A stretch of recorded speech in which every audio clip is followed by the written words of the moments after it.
Bismillahirrahmanirrahim. Assalamualaikum warahmatullahi taala wabarakatuh.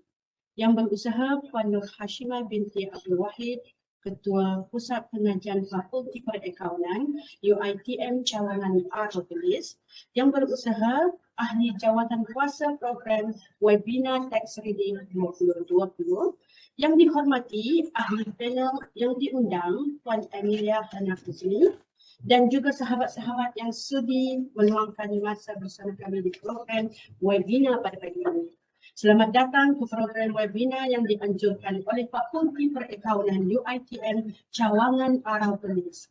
Saya Marjan binti Muhammad Nur, pensyarah kanan di Fakulti Perakaunan UiTM Cawangan Argolis, akan bertindak sebagai moderator untuk program webinar pada pagi ini. Pada hari ini, program ini akan membincangkan topik penting berkenaan dengan tax relief 2020. Apakah kaedah-kaedah untuk mengoptimumkan pelepasan cukai? Sukacita juga ingin saya maklumkan bahawa program webinar pada hari ini disiarkan secara langsung, live streaming di saluran Webex UiTM.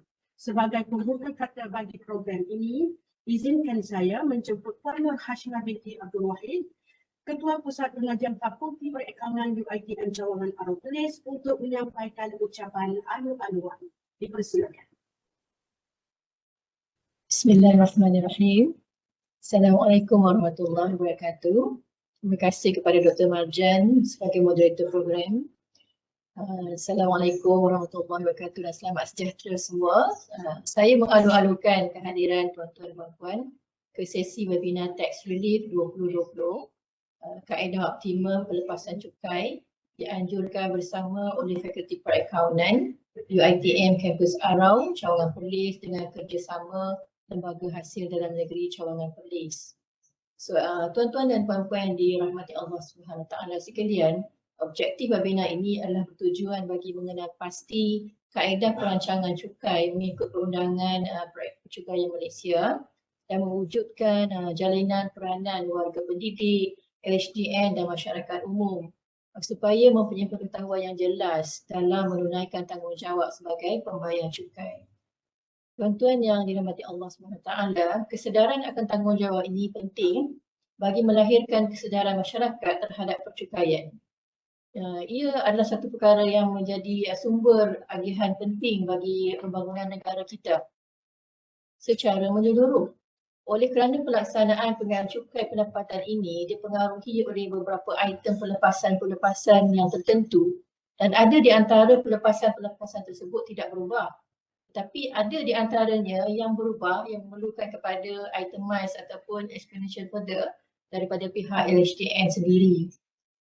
Contohnya bagi pelepasan cukai yang melibatkan SSPN contohnya, dikira pada caruman berakhir 31 Disember pada setiap tahun.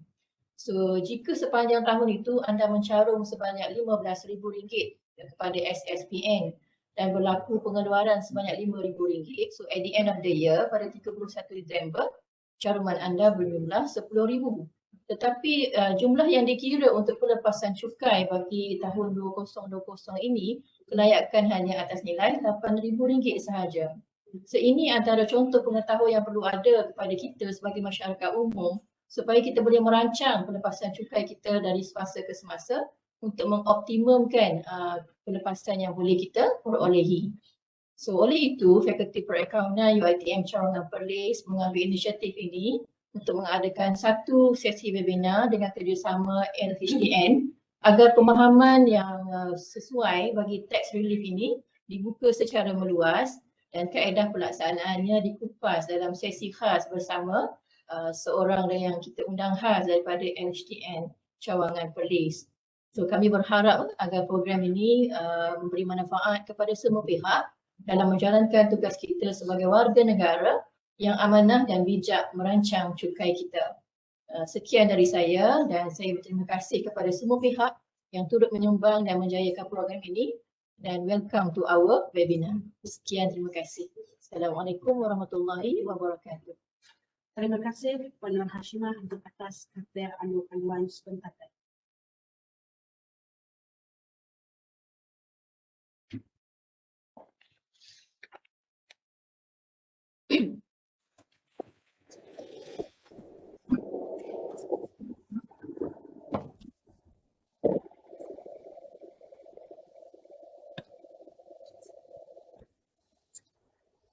Kini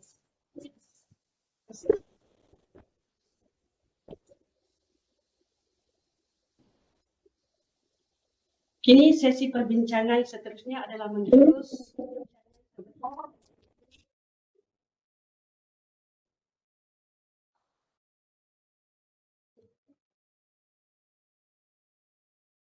Kini sesi perbincangan seterusnya adalah menjurus kepada topik sebenar kita pada hari ini, iaitu Tax Relief 2020. Kaedah optimumkan pelepasan cukai. Umum mengetahui bahawa 30 April adalah merupakan tarikh akhir untuk memfailkan cukai tahunan untuk individu. Anda boleh memilih sama ada untuk memfailkan cukai di Pejabat Lembaga Hasil Dalam Negeri LHDN atau menggunakan kemudahan e-filing. Sebagai pembayar cukai, adakah anda sedar bahawa terdapat pelbagai jenis pelepasan cukai yang telah disenaraikan oleh pihak LHDN, di mana pelepasan ini boleh mengurangkan cukai yang dikenakan ke atas penempatan kita. Saya pasti rakan-rakan peserta semua dah tak sabar untuk mengikuti perbincangan kita pada hari ini, dan insya-Allah maklumat-maklumat ini akan dikupas dan dikongsikan oleh ahli panel jemputan kita sebentar saja lagi, insya-Allah. Sebelum kita ke perbincangan lebih lanjut, izinkan saya perkenalkan panel jemputan kita terlebih dahulu. Beliau adalah Puan Amelia Hana Azmi, bertindak selaku Pegawai Perhubungan Awam Lembaga Hasil Dalam Negeri Cawangan Perlis dan telah berkhidmat selama 9 tahun di LHDN. Lebih membanggakan lagi, beliau adalah merupakan alumni UiTM, pemegang ijazah sarjana muda dalam bidang kewangan. Selamat datang Puan Amelia dan terima kasih kerana sudi meluangkan masa bersama kami pada pagi ini. Sesi ini akan bermula dengan perkongsian daripada Puan Amelia, dan sekiranya anda ada sebarang pertanyaan, para peserta boleh ajukan soalan di ruangan komen chat box di bawah. Sesi Q&A akan menyusul setelah tamat sesi perkongsian oleh Puan Amelia. Kami akan cuba sedaya upaya untuk mengajukan soalan-soalan yang dikemukakan di ruangan chat box. Terima kasih. Okey, baiklah Puan Amelia. Okey, sebelum kita ke topik penting untuk kaedah untuk mengoptimumkan pelepasan cukai untuk taksiran tahun 2022, mungkin boleh Puan kongsikan sedikit tentang info-info pendahuluan seperti siapakah sebenarnya yang dimaksudkan dengan pembayar cukai, berapakah jumlah pendapatan minima yang perlu didaftar untuk mendapatkan nombor cukai pendapatan. Sedikit sebanyak mungkin Puan Amelia boleh sentuh tentang proses pendaftaran melalui e-filing dan juga aplikasi MyTax yang baru dirancangkan. Silakan Puan. Okey, bismillahirrahmanirrahim. Assalamualaikum warahmatullahi wabarakatuh.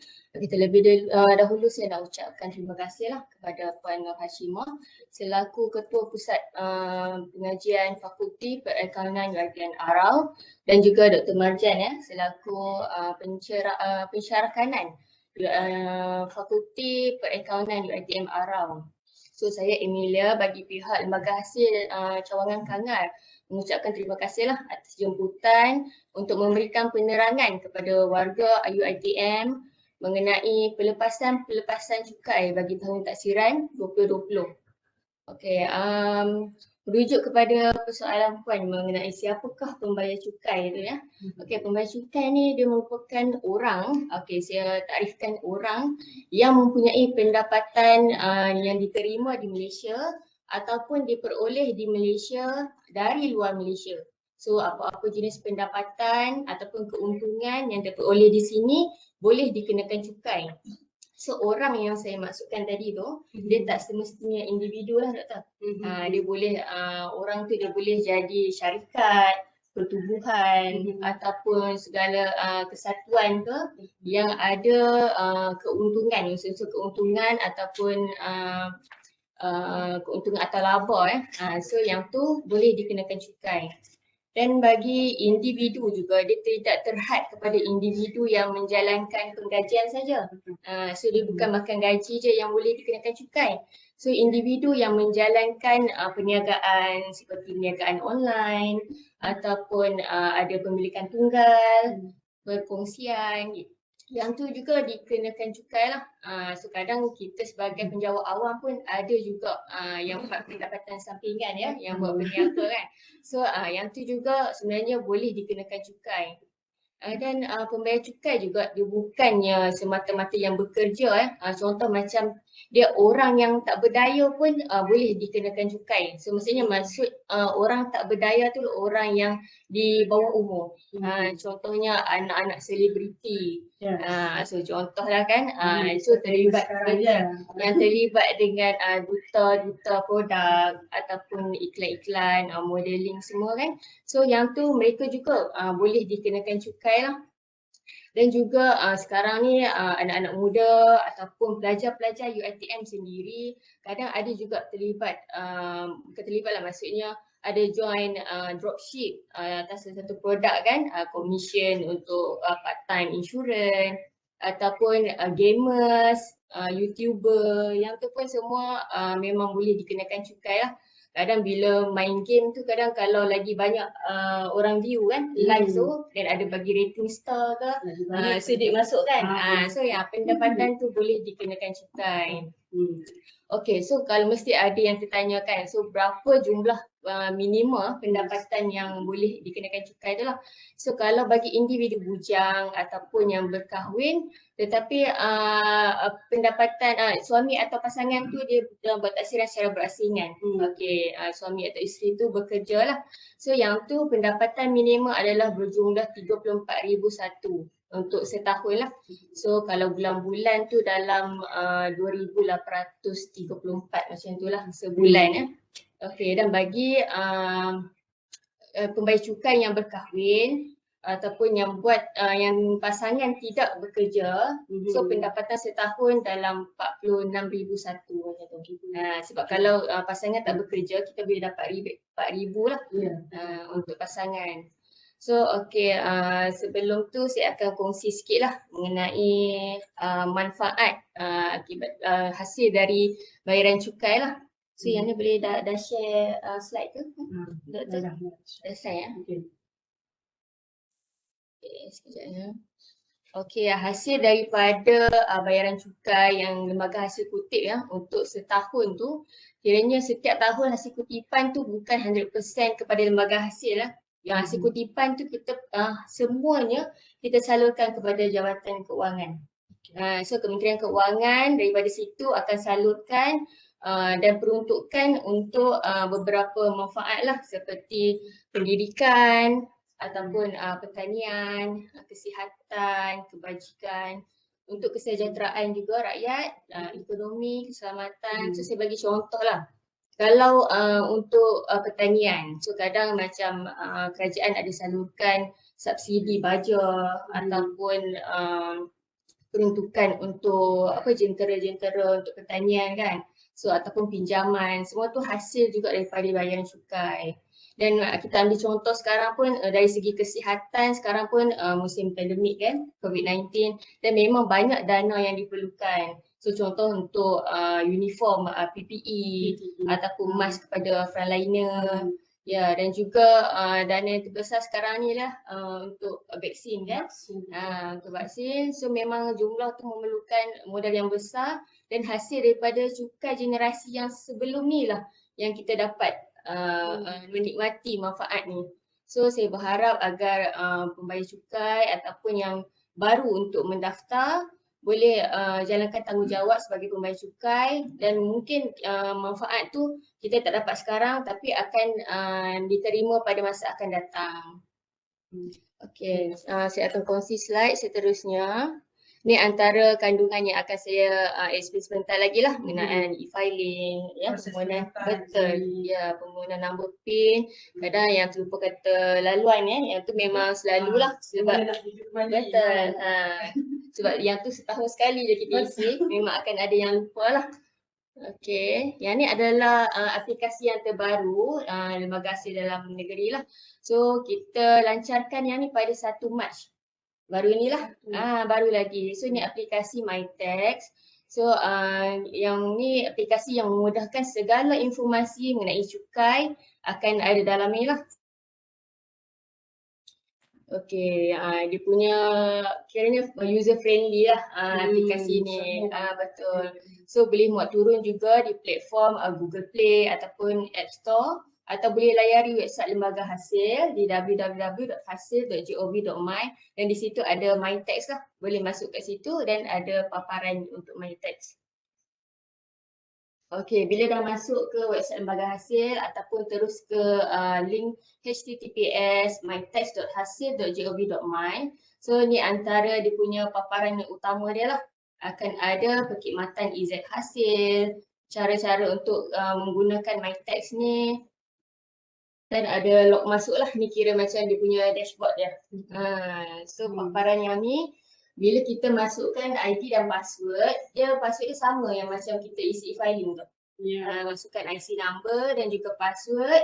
So bila kita masuk ke link ni akan ada paparan ni lah untuk cukai tuan-puan sendiri. Okay, so bila dah masuk, dah log masuk, akan ada dashboard.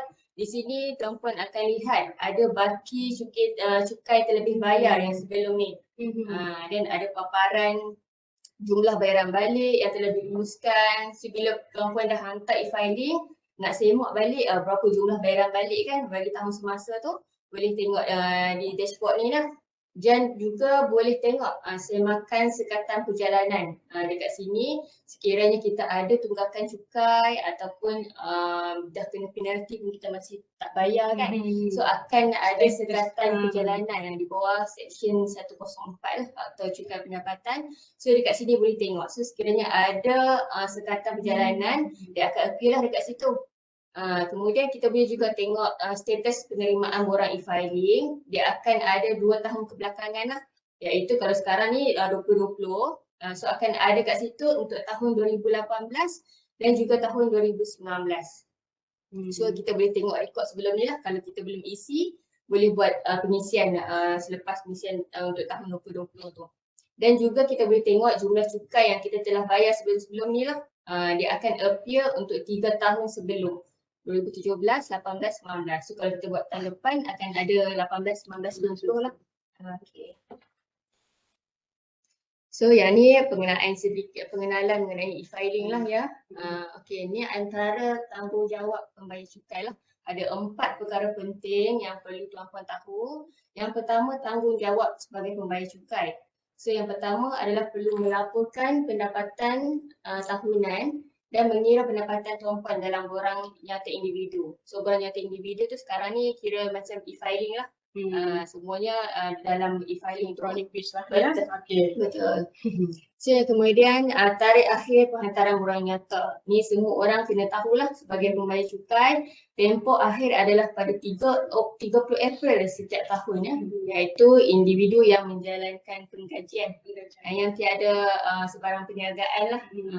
Dan 30 Jun setiap tahun bagi individu yang memperoleh pendapatan perniagaan. Menuju kepada borang B, betul. So bagi bayaran pula, sekiranya ada bayaran yang perlu dijelaskan untuk cukai, pembayaran perlu dibuat pada atau sebelum tarikh tutup borang nyata tu lah. So kalau misal kata bagi individu yang makan gaji ni, tarikh tutup 30 April, bayaran perlu dijelaskan pada 30 April ataupun sebelum. Dan cara untuk buat semakan, kadang kita dalam payslip kita ada potongan cukai bulanan kan. So boleh semak di MyTax lah sama ada dalam payslip kita tu tolakan kita tu sama tak dengan yang ada dalam akaun cukai kita. So boleh tengok di aplikasi yang terbaru tadi tu lah. Dan amount PCB yang betul dan sepatutnya pun boleh buat semakan di kalkulator PCB di website www.hasil.gov.my. Ini antara tarikh akhir penghantaran borang nyata lah ya. Okey, bagi individu tidak menjalankan perniagaan, so hanya semata-mata makan gaji lah. So kita perlu isi borang BE. Borang BE yang tarikh tutup pada 30 April 2021. Dan individu menjalankan perniagaan, borang B dan borang P ni untuk perkongsian. Betul. So tarikh tutup 30 Jun 2021. Okay, yang bawah ni adalah sekiranya ada pertubuhan ataupun badan kami yang lain lah, maksudnya lain-lain selain daripada individu. Betul. Ni adalah lanjutan masa penghantaran borang. So sebenarnya ada extension of date lah. Sekiranya pengisian secara e-filing saja. Kalau e-filing tambahan lagi 15 hari. 15 hari. Maksudnya 30 April, tambahan masa lagi hingga 15 Mei lah. Okey, so tahun ni 15 Mei 2021 sekiranya penghantaran secara e-filing. Okey, dan sekiranya melalui borang manual, masih ada lah borang manual tapi kita kalau boleh tak galakkanlah pengisian secara borang manual ni. So kalau penghantaran melalui pos, lanjutan masa diberikan 3 hari bekerja lah. 3 hari selepas tarikh. 30 April. Ya. Betul. Okey, so bersediakah anda untuk membuat pengisian e-filing ya bermula 1 Mac hingga 30 Jun. So 30 Jun ni termasuk yang perniagaan lah. So sebelum tu saya tanya doktor lah, dah buat e-filing tu belum? InsyaAllah sebab saya title untuk B. Oh, itu untuk B. B. Jadi ambil masa sikit. Okey. InsyaAllah. So mungkin selepas kita terangkan mengenai pasal ni, Ya, doktor pun betul. lebih jelas. So Ya. boleh buat pengisian e-filing lah. Alhamdulillah insyaAllah. Ya, okey. So ni antara perkhidmatan e-filing ya yang boleh membolehkan individu ataupun syarikat, majikan dan sebagainya untuk mengisi, menandatangani secara digital dan menghantar borang yang terindividu secara elektronik. Sebenarnya dah banyak tahun dah lah kita buat penghantaran borang secara e-filing ni sebab lebih mudah lah. Ya. Ni antara jenis-jenis borang yang tersekat pendapatan yang boleh dihantar melalui e-filing lah. Ni antaranya. So kita sekarang boleh fokus pada EBE ataupun EB lah, iaitu individu pemas tautin yang tidak menjalankan perniagaan. So kita sebagai penjawat awam ataupun badan berkanun ke, so boleh mengemukakan borang secara e-filing dengan mengisi borang EBE untuk individu lah.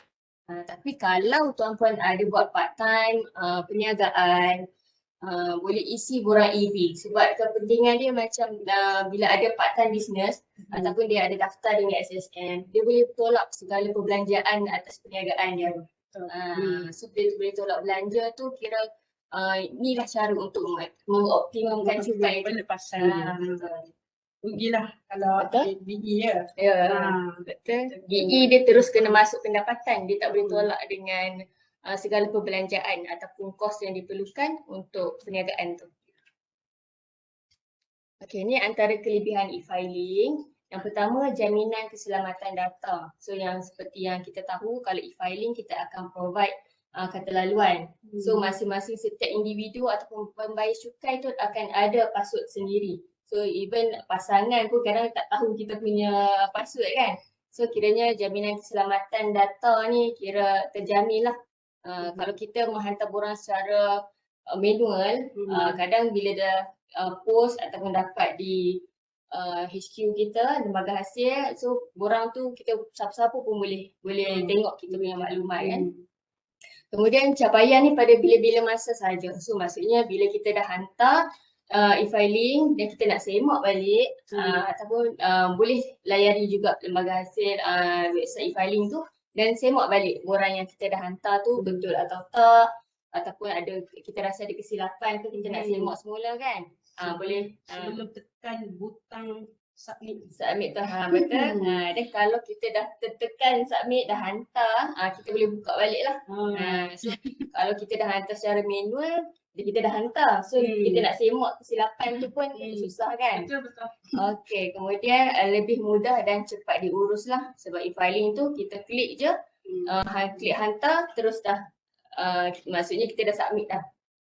Kemudian pengesahan penerimaan borang nyata. So selepas kita isi e-filing tu kita dapat tahu yang terus boleh tahulah berapa jumlah cukai kita. Ya maksudnya kita boleh confirm yang tu kita dah hantar e-filing tu. So kalau borang secara manual ni kita buat by post, kita tak tahulah bila sampai kan. Betul. So kalau yang ni dah confirm, kalau kita dah tekan submit tu akan ada pengesahan penerimaan borang. Okey, so lagi pengiraan cukai tepat sebab dia dah auto calculate lah. Daripada asalkan kita isi income dan juga pelepasan tu betul. So dia akan auto calculate. So yang tu pengiraan ada cukai kita yang sebenar lah. Kemudian akan tiada kehilangan borang akan berlaku lah sebab segalanya semua online. Dan kalau by post pun kemungkinan takut tak sampai kan. Jadi ini salah satu kelebihan e-filing lah.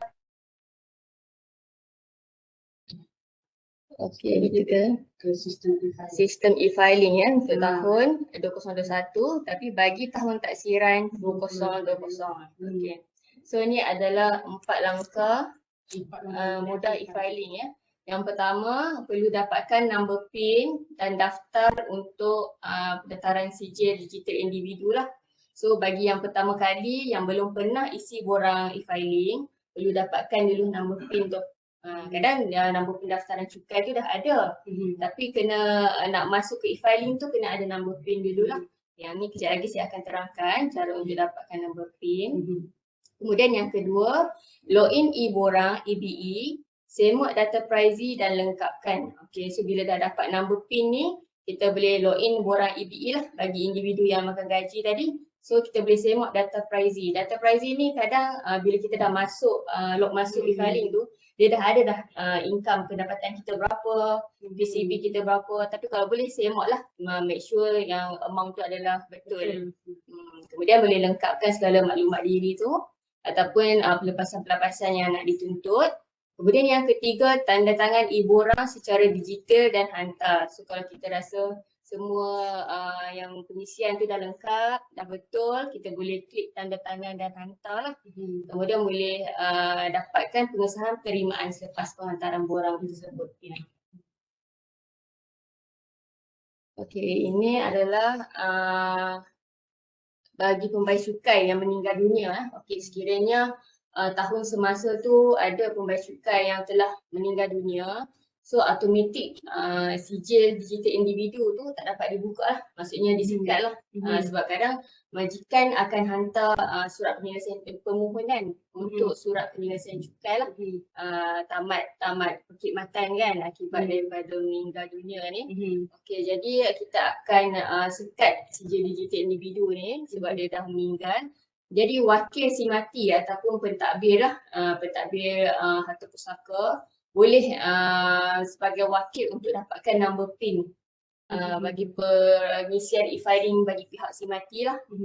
Jadi sama ada boleh hadir ke cawangan ataupun apply melalui online lah, untuk membolehkan dia membantu lah si mati untuk membuat e-filing. Dan sekiranya ada bayaran balik, kita boleh kembalikan. Dia lebih elok terus ke kaunter ke macam mana pun? Terpulang. Tapi selalunya kebanyakan kalau jadi macam ni ramai akan ke kaunter lah. Sebab dia pasti akan melibatkan banyak dokumentasi. Betul. Sebagai contoh ni lah dokumen kematian ataupun yang income yang ni lah si mati lah sebelum ni. Okey, bagi pengguna baru yang perlu dapatkan nombor PIN untuk daftar sijil digital sebelum isi e-borang ya. Okey, ni cara-cara untuk permohonan nombor PIN lah. Okey, untuk permohonan nombor PIN dari cara pertama ada dua cara lah. Yang pertama, hadir ke cawangan, mana-mana cawangan terdekat ataupun di pusat khidmat hasil dengan kemukakan salinan IC, salinan kad pengenalan dan juga borang CP55D. Borang ni boleh muat turun dari portal rasmi ataupun di kaunter kita pun ada sediakan borang permohonan untuk nombor PIN ni lah, kena isi dulu. Dan sekiranya lah musim sekarang ni kadang orang tak berani nak ke kaunter ataupun nak mudah, boleh juga permohonan melalui online, iaitu di borang maklum balas yang dekat situ boleh muat naik dokumen yang borang dan juga salinan IC, kemudian klik hantar. So dalam masa beberapa hari akan dapat permohonan nombor PIN tu lah. Selalunya tak sampai 3 hari lah. Lama sangat ya. Ini adalah daftar sijil digital. Daftar sijil digital ni untuk membuatkan kita boleh akses ke e-filing lah. Okey, ini adalah kategori pengguna e-filing. So yang pertama ni pengguna ni dia pembayar cukai barulah, yang first time yang perlu dapatkan number PIN e-filing. So yang kedua pula dia memang dah pernah akses dah e-filing sebelum ni. Pembayar cukai yang tetap lah maksudnya kan setiap tahun. So kadang-kadang di paparan tu dia ada tulis tempoh sah digital, CJ digital telah tamat tempoh. Dia bermaksud setiap 3 tahun tu dia memang akan expired lah. So setiap 3 tahun kita kena renew. Renew tu pun mudah aja lah. Okay, ni bagi pengguna kali pertama. Kiranya first time ni kena masuk ke website lembaga hasil ataupun terus ke aplikasi MyTax tadi. Masukkan nombor IC, kemudian klik hantar.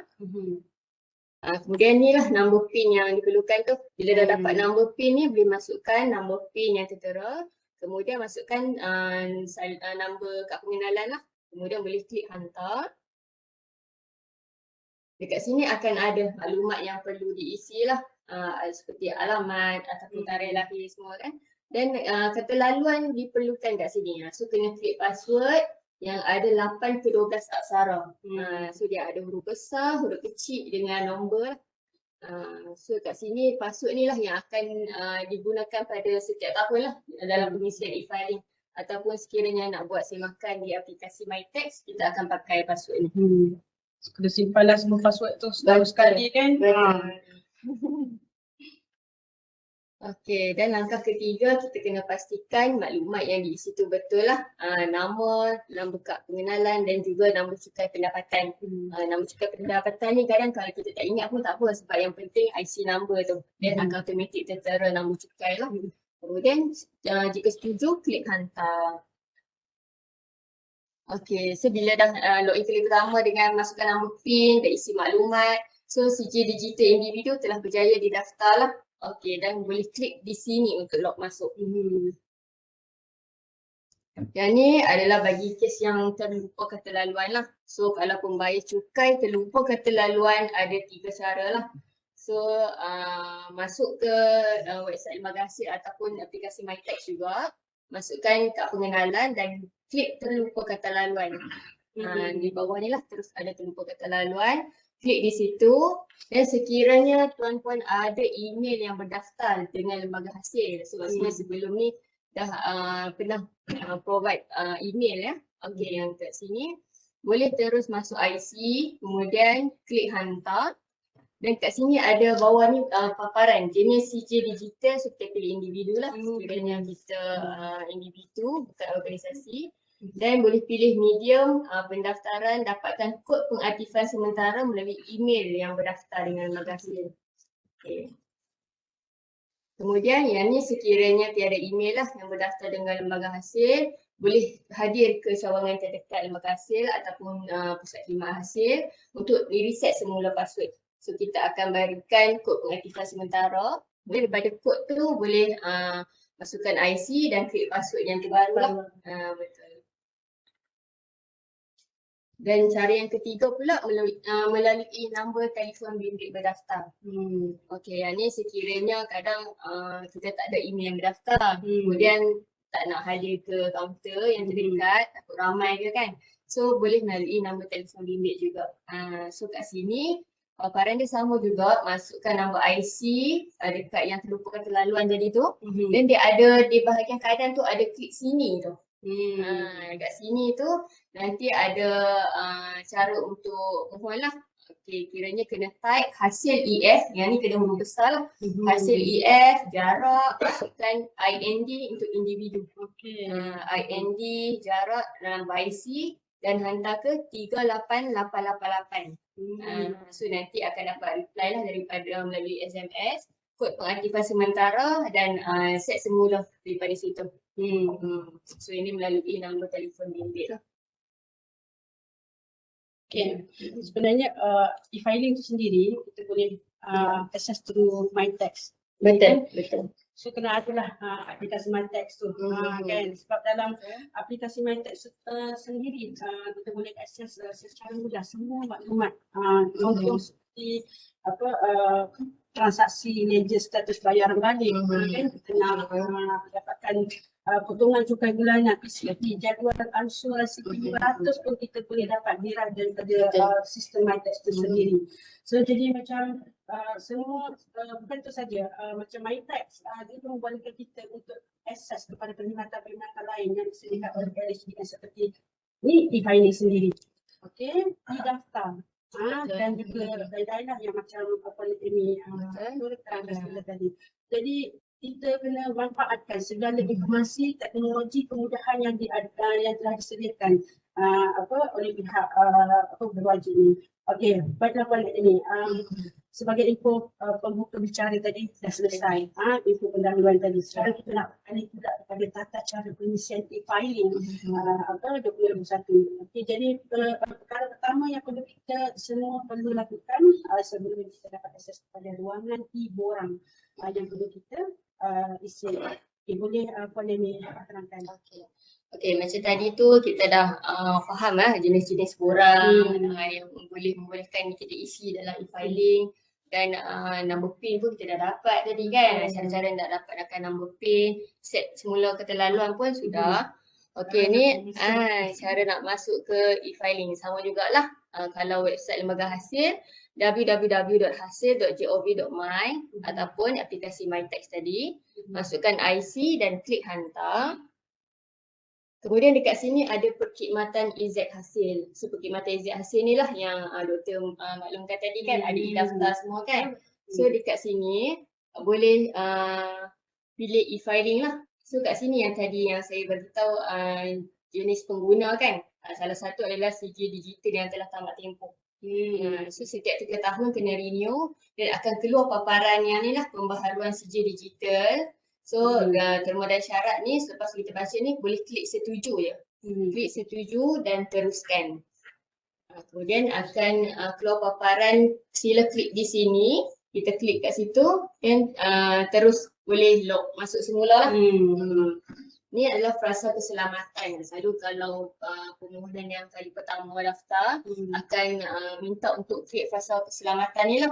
So frasa keselamatan ni bertujuan untuk nak make sure kita masuk page tu page yang tepat lah. Selalunya kalau kita klik ke My Bank to You pun ada juga frasa keselamatan ni lah. Masa kita nak log masuk tu. Okay. So ini adalah cara nak masuk jugalah. Masukkan pengenalan diri dan klik hantar. Kemudian inilah frasa keselamatan yang kita perlu kemukakan lah. So 8 hingga 15 aksara. Ni contoh dia lah yang saya bira negara ni. Maksudnya bila kita dah masukkan IC, kita klik hantar akan keluar frasa keselamatan ni.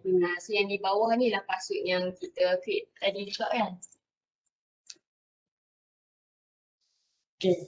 So alhamdulillah proses tata cara pengisian e-filing selesai dan seterusnya nak minta Puan Amy terangkan cara-cara kita nak login ke e-filing. Minta juga Puan Amy perincikan tentang maklumat-maklumat yang kami sebagai pembayar cukai kena tahu, terutamanya di bahagian pelepasan jaringan cukai. Untuk taksiran 2020. So mungkin ada di kalangan kita ni adalah pendaftar baru. So kita harap boleh bagi sedikit panduan berguna kepada mereka. Okey, jadi silakan Puan Amy. Okey, saya rasa tuan-puan pun dah tak sabar nak dengar yang mengenai pelepasan ya. Okey, pelepasan ni pun ada perubahan jugalah sebab setiap tahun dia berdasarkan bajet lah daripada Kementerian Keuangan kan. So akan ada perubahan dan jadi bagi tahun taksiran 2020 pun akan memang ada perubahan. Selalunya dalam 3-4 perubahan pelepasan lah dan tambahan jugalah. Okey, ni cara untuk log masuk e-filing sama juga macam tadi, masukkan IC dan juga klik hantar. Keluar frasa keselamatan tadi, masukkan password. Kemudian dekat sini di perkhidmatan EZ hasil tu boleh ambil e-filing. Ini adalah antara yang perkhidmatan yang ada di dalam MyTax. So masukkan klik e-filing tadi dan ada paparan yang e-borang tu. So boleh masuk dekat e-borang tu. Kemudian boleh pilih lah jenis-jenis borang tu. So kalau tuan sebagai tuan-puan makan gaji, hanya bekerja sebagai warga UiTM kan, hanya yang tu saja, boleh klik EBE ni lah. Kemudian boleh pilih tahun taksiran. Tahun taksiran untuk tahun ni kita akan taksir bagi tahun 2020 ya. Klik tahun taksiran 2020. Kemudian akan keluar paparan ni lah. So akan ada 5 paparan untuk pengisian borang, 5 page lah ya. Okey, yang pertama ni profil individu lah. So profil individu akan tertera nama, nombor rujukan cukai, IC number ni automatic akan ada lah. Jadi untuk alamat ni kena type sendirilah. Dan juga dekat sini akan ada jenis taksiran. Okey. So sekiranya individu bujang tak apalah, maksudnya dia taksir untuk diri dia sendiri saja. So sekiranya individu tu berkahwin, dia ada beberapa pilihan lah untuk jenis taksiran. Iaitu sama ada taksiran bersama atas nama isteri, taksiran bersama atas nama suami, ataupun buat taksiran berasingan, dan juga diri sendiri, pasangan tiada punca pendapatan. Sekiranya pasangan tak bekerja lah, boleh pilih jenis taksiran kat situ. Dan kemudian di paparan bawah tu nama pasangan lah sekiranya telah berkahwin. Di muka surat 2, klik profil lain. Dekat sini ada tertera nombor telefon bimbit. So make sure nombor phone bimbit tu nombor yang berdaftar lah, yang terkini yang tuan-puan pakai. So nombor ni lah yang akan digunakan untuk set semula kata laluan tu. Ya, okey. Dan email yang terkini masukkan juga, sebab sekiranya berlaku pembayaran balik, refund ke apa, kita akan maklumkan melalui email lah. Kemudian dekat sini akan ada melupuskan aset di bawah akta cukai keuntungan. So kalau kita tak berkenaan, klik tidak lah, maksudnya kita tak ada pun buat jualan tanah ke apa kan untuk tahun tu, just klik tidak saja. Dan juga mempunyai akaun keuangan di institusi keuangan di luar Malaysia. So kalau tak ada kaitan tu, just klik tidak je lah. Kemudian kita akan minta untuk masukkan nombor akaun bank lah, yang ni untuk bayaran balik. So masukkan nombor akaun bank yang tepat lah. Kalau kita klik info kat situ akan ada paparan senarai bank dan juga berapa jumlah digit akaun bank tu. Okay. So kalau make sure pengisian dengan tepat untuk memudahkan bayaran terus masuk melalui EFT. Kemudian page yang ketiga ni page untuk pendapatan lah. Okey, so yang perlu ada sebelum pengisian ni, tuan-puan kena sediakan penyata tahunan lah, iaitu isi form isi form ataupun EA form lah untuk tahun yang 2020 ni lah. Okey, so yang pertama pendapatan berkandung penggajian di kotak atas ni. So yang ni tuan-puan tengok dekat EA ataupun isi form tu, ada pendapatan bercukai kat bawah tu. So jumlah tu kena masukkan lah. Contohlah jumlah cukai tu 56,032 sen. 32 sen tu tak perlu masukkan lah. Masuk yang depan je. 56,000 sahaja. Betul. So dekat yang kedua ni ada bilangan penggajian. So bilangan penggajian ni bilangan majikan lah. Contoh sekiranya kalau warga UiTM ada satu saja majikan, sepanjang tahun tu memang yang tu je majikan kita, just type satu saja. Dan sekiranya kalau sebelum ni ada bekerja dengan majikan lain pertengahan tahun contohlah, dan bulan 6 ke bulan 12 ke baru bekerja dengan UiTM. So dia ada 2 majikan kat situ. So bilangan penggajian tu kena tulis 2. So kalau biasanya pensyarah-pensyarah ni dia terlibat dengan honorarium kan, dari macam ceramah kat universiti lain. Itu dikira tambahan kepada bilangan penggajian tu macam mana? Dia tengok main dia apa. Kalau masih lagi di bawah UiTM, so dia tetap satu majikan jugalah. Okey. Misalkan tak, ataupun dia dipinjamkan ke UIP contohnya lah kan. So dia ada 2 majikan lah. So untuk tahun tu dia letak bilangan penggajian 2, tapi pendapatan tu kena combine. Yang UiTM dan juga yang UIP. Daripada hasil yang dia dapat daripada hasil selama so dia akan ada 2 penyata tahunan lah. Kemudian dah masuk kat situ, sekiranya ada derma boleh buat tolakan jugalah. Contoh macam tahun lepas ada derma yang untuk bantuan COVID kan. Derma untuk bantuan COVID dengan KKM ataupun tabung bencana. So yang tu memang boleh dapat pelepasan untuk derma lah. So boleh masukkan amount jumlah derma dekat situ. Ataupun juga kalau kita ada buat derma dengan institusi yang diluluskan. So kena make sure derma tu adalah diluluskan dan mendapat kelulusan daripada Jabatan Dasar Percukaian lah. Dan Sebagaimana macam pemain cukai nak tahu dia punya institusi yang kalau kita bagi derma kita akan dapat penugasan tu. Jadi kita dapatkan semua daripada ni website LHDN lah. Ya boleh. Okay. Dekat website lembaga hasil tu nanti di bawah tu ada berkaitan dengan derma di bawah subsection 44/6. So dekat situ ada list institusi yang diluluskan lah untuk derma. So make sure sebelum kita nak declare derma yang tu, kena make sure dekat receipt tu akan ada tolakan cukai pendapatan. Baru kita boleh claim lah derma tu, tolakan tu. Okey, yang di bawah ni, okey. Sebelum tu pendapatan berkanun sewa. Yang atas tadi. Okey. Tepi tadi. Okey. Pendapatan berkanun sewa ni sekiranya kita ada pendapatan sampingan lah. Macam kita ada 2-3 rumah contoh lah ya. Okey, kita ada sewakan kan. So pendapatan sewa ni kena masukkan lah. Dikira sebagai pendapatan juga. Tapi bukannya total monthly yang kita terima tu kan. Maksudnya pendapatan sewa ni boleh ditolak dengan kos-kos sewa. Macam kos pembaikan ataupun kos insurans kebakaran tu contoh kan. So dah hasil daripada tolakan tu, jumlah bersih dia tu baru masukkan dekat sewa tu. Sebab dalam borang ni tidak ada pengkelasan yang macam itu. Betul. Belanjaan Betul. kan. Pada pendapat Puan Amy lah kan, sepatutnya sebaik-baiknya apa kalau penjawat awam contohlah dia ada rumah sewa macam ni kan. So better dia isi borang EBE ke borang EB? Okey, kalau ada pendapatan sampingan, better isi borang BE. Maksudnya ada sampingan. Melainkan dia ada bisnes yang memang dia buat sewakan rumah je.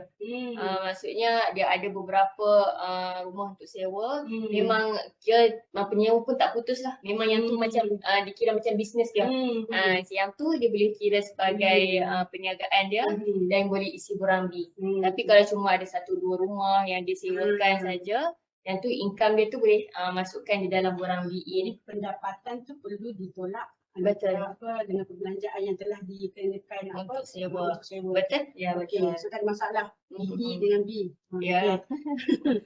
Okey, yang ni pula potongan cukai bulanan. Okey, sekiranya ada tolakan di dalam nyata pendapatan bulanan lah ya, dalam slip gaji tu. Okey, boleh buat tolakan kat sini lah. Yang tu selalunya majikan akan buat tolakan lah PCB ni setiap bulan. Dan jumlah setahun yang ada dalam EE atau isi form tu boleh masukkan kat sini lah. Kadang dalam data pricing ni pendapatan berkanun penggajian dan PCB ni automatik ada dalam ni. Tapi biasa buat semakan lah. Takut memang pernah berlaku kesilapan jugalah. Sebab kadang dia tak ada EE, dia mengharapkan apa yang amount yang ada kat situ. So tak boleh jugalah. Okay. Kemudian yang ni yang di bawah ni sekiranya ada pendapatan tahun kebelakangan. Maksudnya kadang tahun 2020 tu baru kita terima tunggakan yang tahun sebelum ni. Bonus ke kan, dia takut elang tertentu. So boleh masukkan di bawah ni lah. Masukkan tahun taksiran bila yang terima tu dan juga jumlah. Okey, ni kita masuk bahagian pelepasan lah di halaman 4 Okey, yang pertama ni perbelanjaan untuk ibu bapa lah. Okey, untuk tahun ni dia ada buat pengasingan lah. Maksudnya paparan dia berbeza tapi sama juga macam sebelum ni. Dia ada untuk perbelanjaan rawatan ibu bapa ataupun perbelanjaan khas ibu bapa. So ada dua. Cuma untuk tahun ni paparan dia pecahkan lah. Kalau kita nak mohon untuk perbelanjaan rawatan sahaja, kita boleh tuntut maksimum RM5,000. Yang ni resit memang diperlukan lah.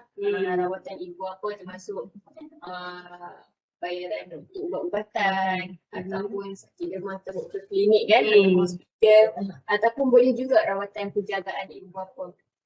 Contoh macam doktor nasihatkan ibu bapa ni perlukan penjagaan.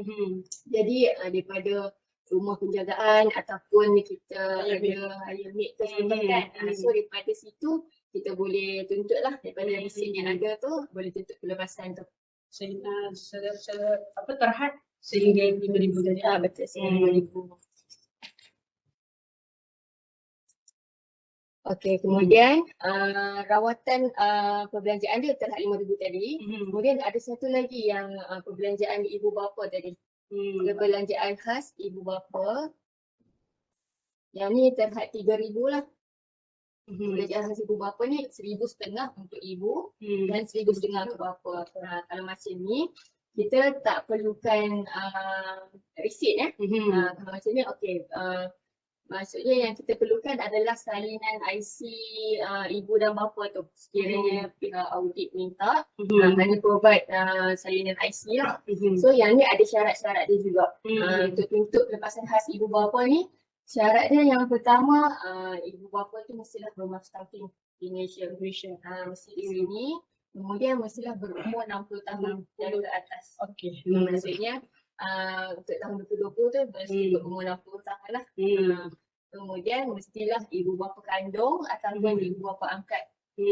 Kalau ibu bapa tiri ke mertua memang tak dibenarkan tertuntut lah. Kemudian dan pendapatan ibu atau bapa ni pula mestilah tak melebihi 24,000 setiap seorang. Termasuk pencen lah. Contoh ibu bapa dah pencen lah kan. Masih terima lagi pendapatan pencen. BSH. Betul. Tapi BSH tu walaupun dikecualikan cukai, tapi dia ambil kira juga sebagai pendapatan. Jadi tak boleh melebihi 24,000 baru kita boleh tuntut. So dengan syarat ni baru kita boleh tuntut lah. Dan sekiranya dia ada bilangan individu ni, maksudnya adik-beradik yang nak tuntut untuk ibu bapa. Kalau kita seorang je maksudnya boleh lah tuntut 1,500 untuk setiap ibu dan bapa kan. Tapi betul, kalau nak 2 orang beradik nak tuntut juga, seorang macam 750 lah, 750 kan. Bahagi sama rata. Betul. Okey, yang tentang ibu bapa angkat tadi, kalau ada pengusaha daripada ni lah, JKM. Betul. Pendaftaran lah. Betul. Betul. Seterusnya kita ke Perawat. Sorry. Dah tak ada gosip dah. Okey. Kemudian peralatan sokongan asas untuk kegunaan sendiri, suami isteri, anak atau ibu bapa yang kurang upaya lah. Yang ni sekiranya diri sendiri ataupun anak ada kad OKU maksudnya yang dapat kelulusan JKM. Yang ni kalau segala alatan tu boleh diberi tolakan lah. Contoh macam kursi roda, ataupun alat pendengaran ke apa, yang tu boleh kita boleh tuntut lah. So yang seterusnya adalah individu kurang upaya. So pelepasan ni terhad kepada 6,000 lah. So kalau pelepasan diri kita automatik dapat 9,000. Semua yang pegawai cukai akan dapat automatik 9,000. Dan sekiranya diri kita sendirilah contohnya adalah OKU, kita dapat tambahan lagi pelepasan 6,000. Betul, 9 tambah 6 lah.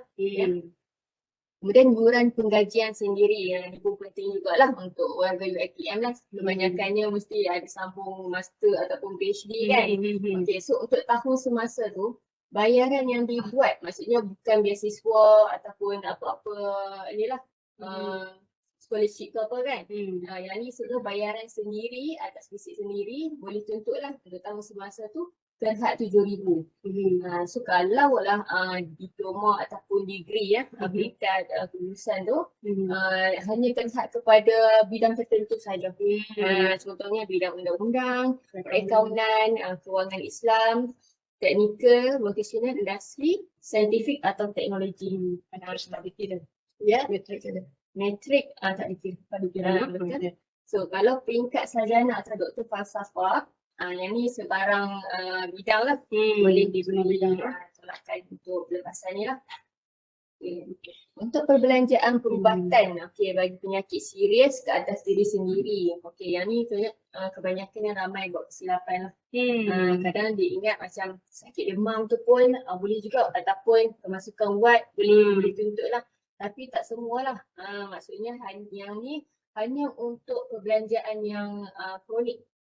Penyakit yang kritikal lah. Contoh macam hipertensi ataupun kanser. Contohlah walaupun kencing manis contohlah kan. Kebanyakannya akan tuntut juga. Tapi kita kena tengok. Kita tengok yang kritikal. Maksudnya kalau dah sampai tahap dia kena dialisis setiap minggu kan. Ataupun sampai tahap potong kaki contohlah potong kaki atau potong tangan tu, yang tu boleh. Dia ada circumstances dia lah. Betul. Kalau macam serius tu penyakit AIDS. Betul, senarai betul. orang. Yang tu boleh dapat. Ya. Perlu cek senarai. Betul. Yang serius. Ya, betul. Okey. So yang ni adalah pelepasan yang terbaru lah untuk tahun 2020 iaitu perbelanjaan perubatan bagi rawatan kesuburan ke atas diri sendiri ataupun pasangan.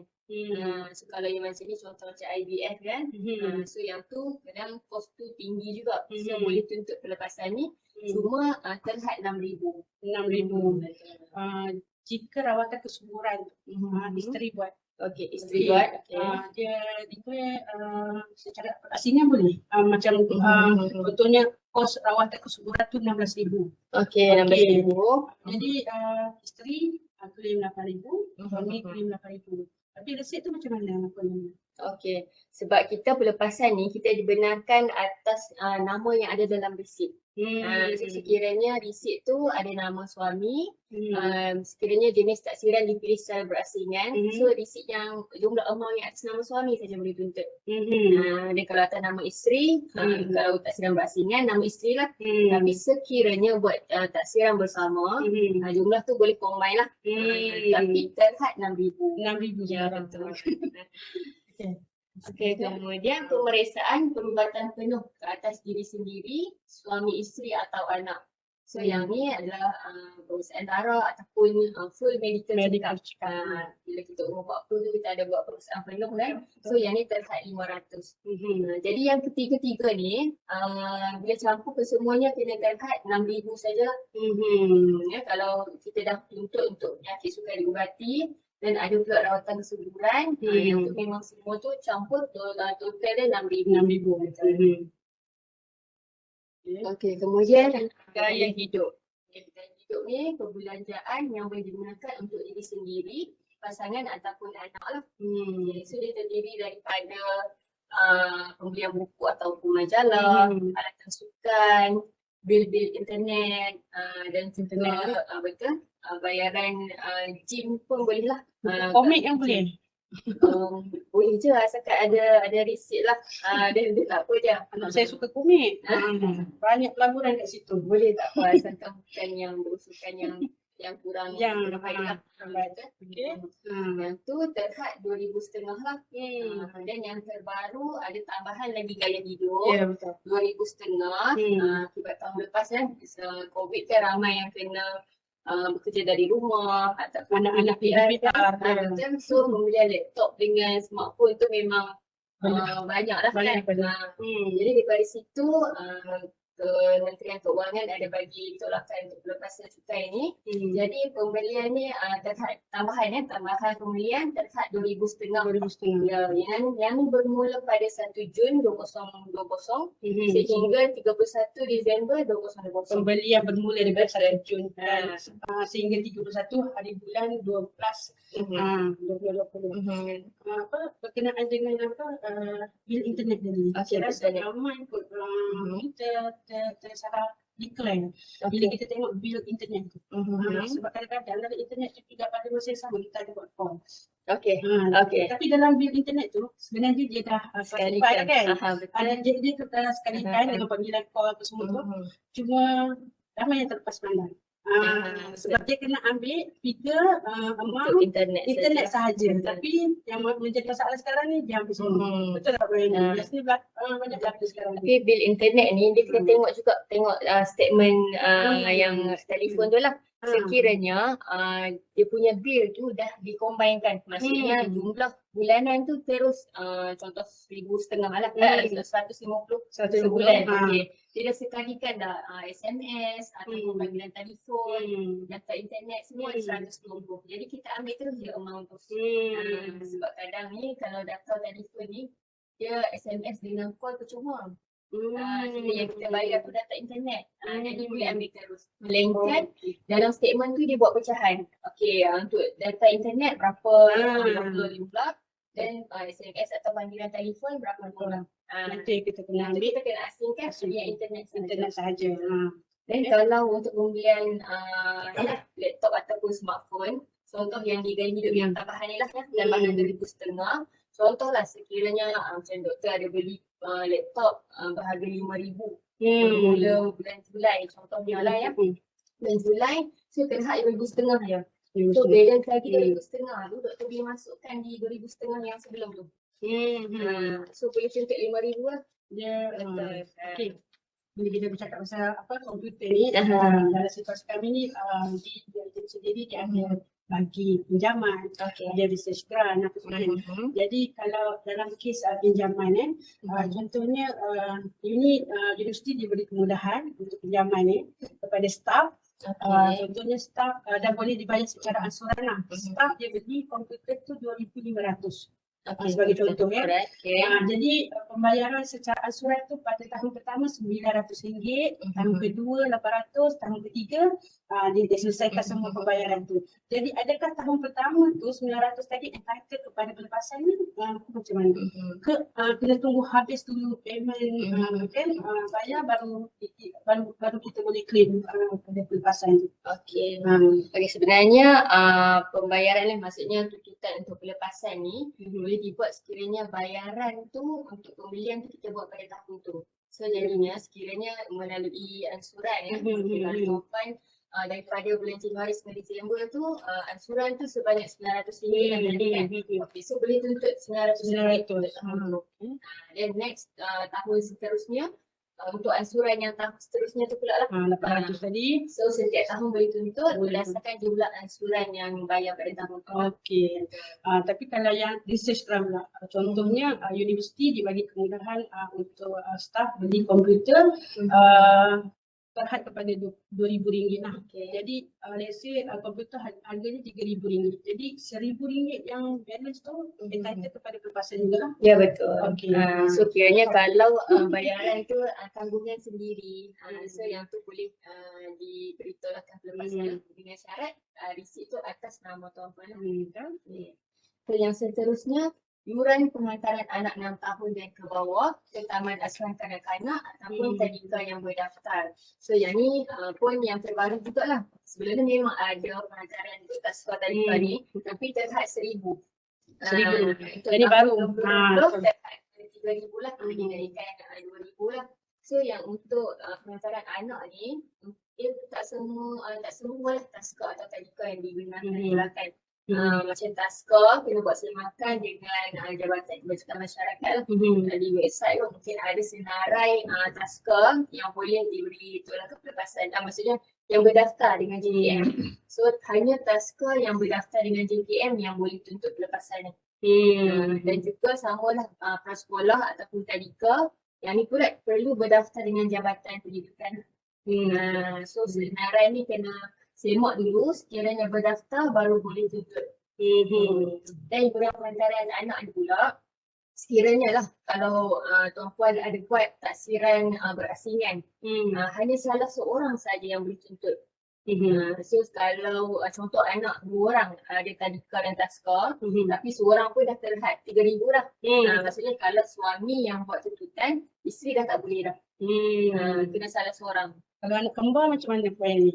Lomba sama lah, dikira 2 orang juga. Tapi terhad RM3,000 lah. Dan hanya salah seorang saja yang mohon. Melainkan kalau buat taksiran bersama. Yang tu boleh lah. Ataupun satu lagi juga bagi kes yang tak tinggal sebumbul lah, maksudnya kes bercerai tapi masing-masing nak tuntut pelepasan yuran tadika ni. Okay, yang tu boleh.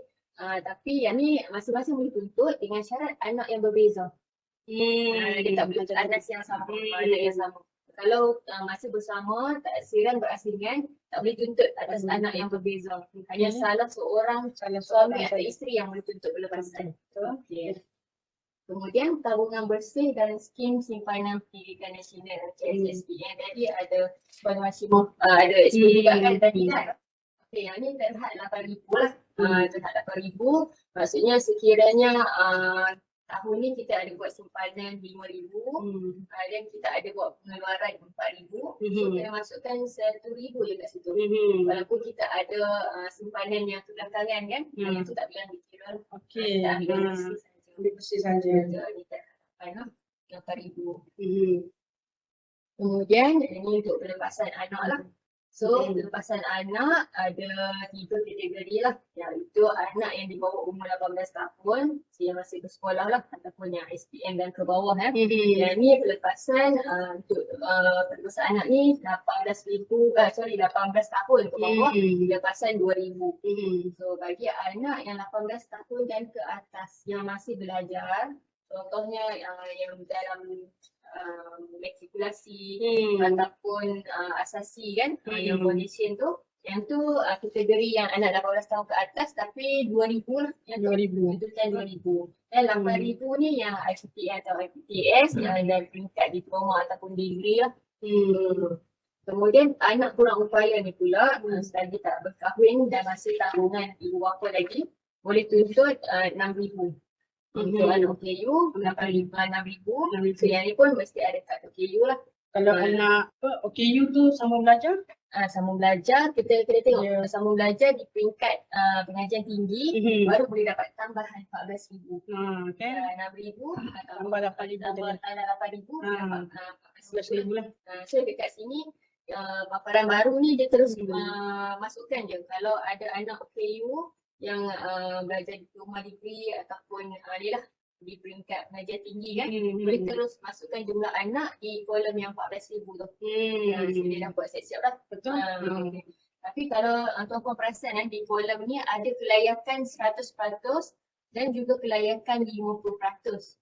Kalau 50% ni sekiranya tak bersama lah, pasangan dah tak bersama, masing-masing nak tuntut ke atas anak yang sama kan. So masing-masing boleh tuntut tapi kelayakan 50%. Separuh-separuh lah. Yang ni pula insurans nyawa dan KWSP. Ini pun ramai yang keliru juga lah. Ini pun paparan baru juga untuk tahun ni. Dia sama juga, cuma paparan dia je. Dia buat pengasingan. Satu untuk kategori penjawat awam berpencen dan satu lagi kategori selain penjawat awam berpencen. So yang saya difahamkan, yang di UiTM ni ada yang ambil pencen kan, dan ada juga yang buat tolakan KWSP. Betul. So bagi yang ambil pencen, so boleh pilih kategori penjawat awam berpencen lah. Maksudnya dia tak ada KWSP kan.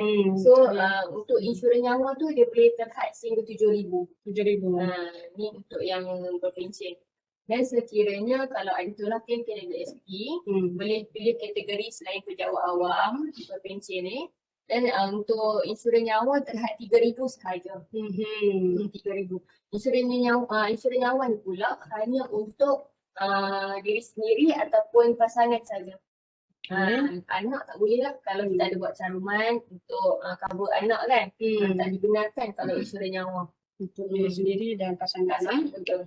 Dan caruman KWSP pula walaupun dah lebih 4,000, kita tetap masukkan terhad 4,000 saja. So bagi penjawat awam, contohnya warga UiTM yang baru mula kerja, berpencen lah kan. Tapi awal selalunya 3 tahun pertama tu ada tolakan KWSP dulu kot kan. Yang pertama kena masukkan dulu di bahagian kategori selain penjawat awam berpencen. Masukkan dulu jumlah KWSP dia. So dia dah selesai 3 tahun tu, dah disahkan jawatan dan memang kategori pun penjawat awam berpencen, baru isi yang di atas. Di atas. Kemudian skim persaraan swasta dan annuiti tertangguh ni sekiranya ada buat caruman tambahan lah untuk persaraan, untuk bila bersara nanti kan ada akan terima sejumlah wang lah. So maksudnya caruman tu pun boleh dibuat diberi pelepasan dan hak 3,000 jugalah. Kemudian insurans pendidikan dan perubatan. Yang ni terhad 3,000. Insurans ni boleh cover untuk diri sendiri, pasangan dan juga anak. Yang ni boleh lah atas pelepasan anak boleh tuntut terhad 3,000. Kemudian caruman kepada pertubuhan keselamatan sosial berkiso. Yang ni sekiranya ada penyata tahunan, ada tolakan berkiso, boleh tuntut lah. Yang ni terhad 250. Kemudian ni yang terbaru juga untuk tahun 2020. So pelepasan ni untuk bayaran pengiriman dan penginapan. Bayaran penginapan di premis penginapan yang berdaftar dengan Pesuruhjaya Pelancongan dan bayaran masuk ke tempat tarikan pelancong. Yang ni darham 1,000. So ni yang baru lah. Macam kerajaan nak galakkan untuk santungan tunda. So tahun lepas kan dia terjudge kan. So sesiapa yang melancong pada bulan Mac bermula 1 Mac 2020 sehingga 31 Disember 2020 so boleh buat tolakan lah. Tapi sama jugalah macam yang kena tengok list tadi tu. Yang dia syarat dia berdaftar dengan Motep. Make sure nama Motep tu berdaftar dengan Motep dan boleh buat tolakan kelepasan 1,000. Dan juga tiket masuk dia pelancongan macam ni juga ataupun Lost World contohlah. Tiket masuk tu boleh dapat. Boleh dapat Betul. Okey. Dan seterusnya kita ke sini. Okey. Okey, seterusnya ni rebate. Okey. Okey, yang ni pun yang terbaru tapi bermula 2019 dah ada lah rebate yang untuk lagi pelepasan ni. Yang ni bagi yang beragama Islam hanya diberi pelepasan untuk perjalanan umrah sajalah.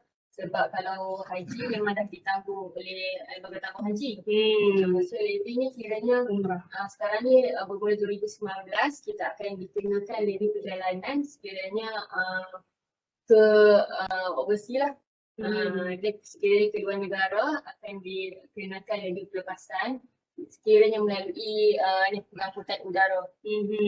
So jadi pelepasan akan diberikan untuk rebate lah. Maksudnya yang diberikan pelepasan ni rebate. Rebate ni macam yang zakat lah. So kalau rebate ni bagi kalau negara-negara ASEAN, kalau yang kelas penerbangan tu ekonomi diberi rebate RM50 lah. Dan selain ekonomi pula RM150. Dan bagi negara ASEAN yang kalau selain ekonomi tu RM150 lah. Kalau yang selain ekonomi business class lah. Kemudian rebate untuk zakat dan fitrah lah. Ni sebarang zakat lah, maksudnya zakat pendapatan, simpanan ataupun emas pun boleh dikira. Asalkan zakat tu maksudnya dibuat dengan ni lah pusat zakat. Resit tu kita terima resit daripada pusat zakat. Walaupun zakat kadang kita buat kepada asnaf yang kita bagi sendiri kan. Yang tu tak digunakan untuk tolakan lah. Perlu ada resit. Kemudian ini tolakan cukai Seksyen 110 kalau ada royalty dan juga pelepasan cukai Seksyen 132 dan 133. Jadi sekiranya kalau kita bekerja di luar negara untuk tahun tu adalah mungkin beberapa bulan diarahkan bekerja di sana ataupun terima pendapatan dekat sana. So bila kita dah declare kat sini kita boleh buat tolakan balik lah. So boleh dapat rebate ni lah. Betul. Yang zakat fitrah ni kadang-kadang zakat tu ada yang tulis apa? Hamba Allah. Macam mana tu? Kita boleh ni je? Maksudnya resit tu. Tak resit tu. Dia tulis Bayaran kepada hamba Allah. Tapi kita tengok hanya yang diterima tu hanya yang daripada pusat zakat je. Contoh macam contohnya bayaran kepada MAIZ kan. So surat resit tu resit kepada MAIZ lah contoh. So kalau yang kalau derma sumbangan tadi tu masuk tak bahagian derma yang tadi tu. Itu pun bersyarat jugalah yang mendapat kelulusan daripada Jabatan Dasar Percukaian tu. Kemudian yang ni tolakan tadilah untuk royalty Seksyen 110. Yang ini bahagian rumusan lah. Bila dah masukkan pendapatan, masukkan jumlah potongan cukai bulanan, kemudian dah isi semua pelepasan yang nak tuntut. Kemudian di muka surat 5 ni adalah rumusan lah. So dekat sini akan ada paparan jumlah pendapatan perempuan yang akan ada dalam EE atau isi form tu. Kemudian jumlah hasil dari tolakan pelepasan tu. Kemudian akan dapat pendapatan bercukai. So jumlah pendapatan bercukai ni akan diberi kiraan dengan kadar cukai lah. Itu automatik kan? Betul, yang ni automatik. So sekejap lagi akan ada paparan untuk jumlah kadar cukai yang digunakan lah. So cukai ke atas yang pertama, contohlah RM50,000 yang pertama, berapa cukai yang digunakan. Dan balance tu atas kadar cukai berapa persen yang digunakan. So akan dapat jumlah cukai pendapatan. So jumlah cukai pendapatan ni lah yang akan tolak dengan rebate tadi tu. Rebate zakat. So kadang kalau zakat ni ada juga pembayar cukai yang prefer untuk bayar zakat. Jadi dia akan maksudnya bila dia bayar zakat sebelumnya, dia tak dikenakan cukai di sini lah. Maksudnya dia bayar zakat. So dekat sini kalau lah jumlah cukai pendapatan tu yang setelah ditolak pelepasan dan kada cukai tu berjumlah 35,000 ke bawah. So akan dapat rebate cukai individu 400 ataupun kalau dia ada tuntut pasangan yang tidak bekerja dapat juga pelepasan untuk pasangan 400. Yang ni kalau jumlah cukai pendapatan 35,000 ke bawah lah.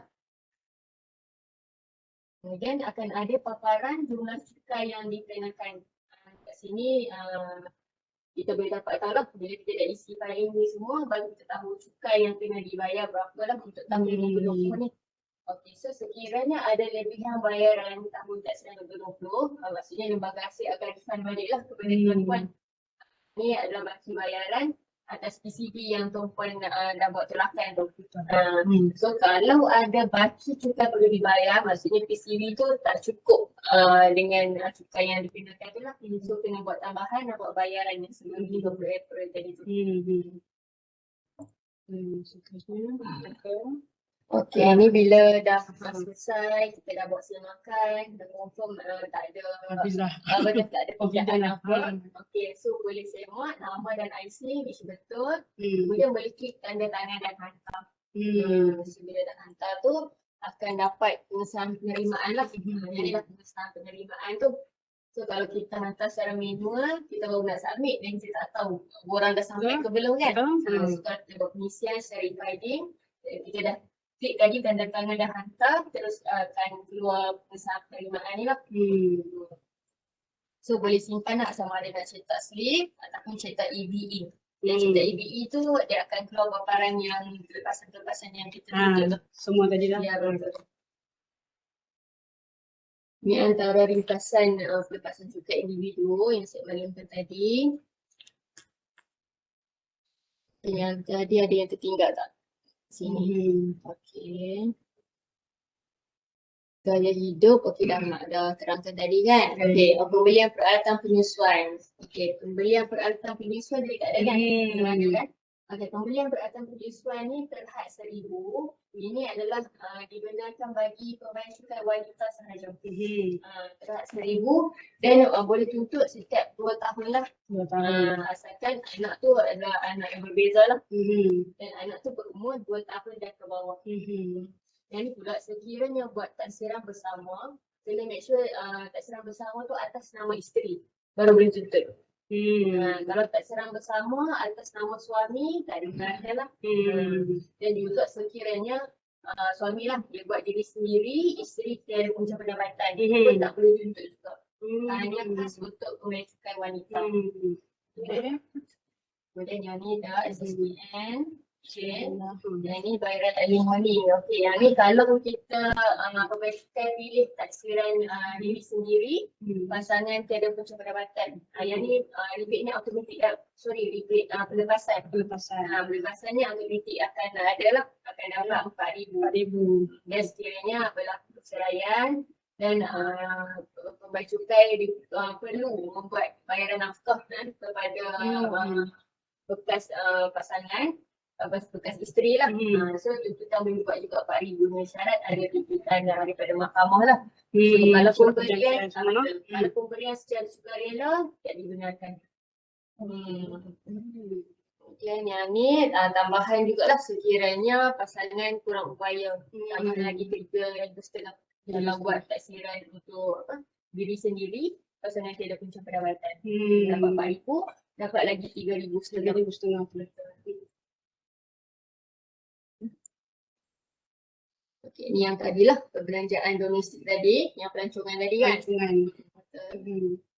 Inilah kadar cukai untuk individu pada tahun ni lah 2020. So ni adalah banjaran untuk pendapatan cukai lah.